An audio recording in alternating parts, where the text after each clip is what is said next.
Kite surfers out at Folsom Lake.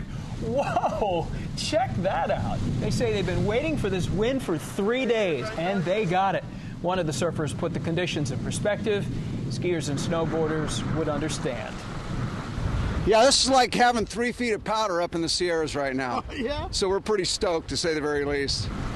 And he says the 15 to 30 mile per hour winds are perfect, but says if it gets to 40 miles per hour, it may get a little sketchy, like you're not coming down.